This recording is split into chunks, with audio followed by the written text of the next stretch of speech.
Hello అందరికీ! ఈరోజు నేను మా ఇంట్లో ఆలు మెంతి కర్రీ చేశాను. నా స్టైల్‌లో ఆలు మెంతి ఎలా చేశానో ఇప్పుడు మీరు చూడండి. ఫస్ట్ స్టవ్ ఆన్ చేసి కడాయి పెట్టుకొని ఒక 2 ఆర్ 3 టేబుల్ స్పూన్ ఆయిల్ వేసి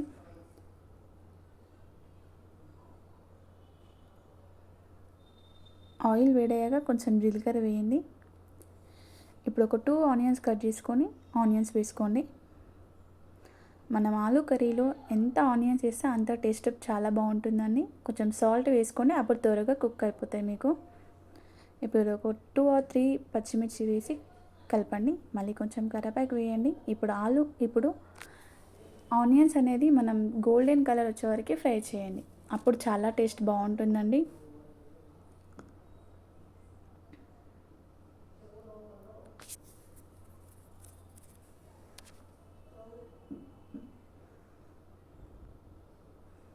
చూడండి ఎంత బాగా ఫ్రై అయ్యాయో.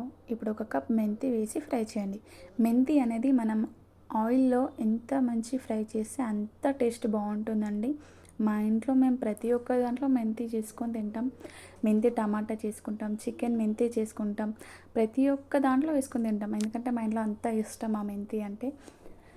మీకు చికెన్ మెంతి కావాలంటే నాకు కామెంట్ సెక్షన్లో కామెంట్ చేయండి. నేను ఒకరోజు వీడియో చేసి పెడతాను మీకు.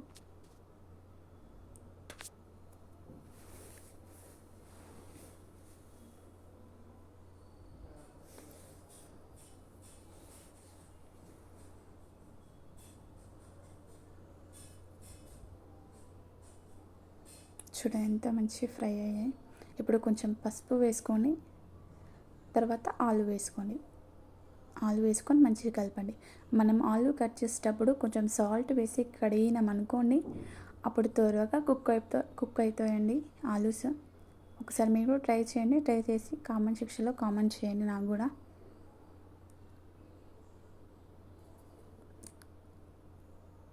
ఆనియన్స్ ఫ్రై కానీ ఒక 5-10 మినిట్స్ అయినా పడుతుంది. ఇప్పుడు లైట్గా కారం వేయండి, ఎందుకంటే నాకు ఎల్లో ఉంటే సరిగ్గా తినాలనిపించదండి.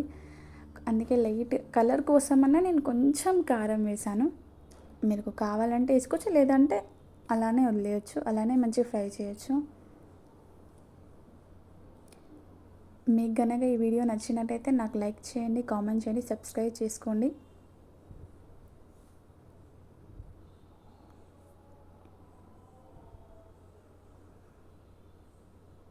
కానీ వేడి వేడి అన్నంలో తింటే మాత్రం చాలా బాగుంటుందండి. కొంచెం అందులో నెయ్యి వేసుకొని తినండి, ఇంకా చాలా బాగుంటుంది.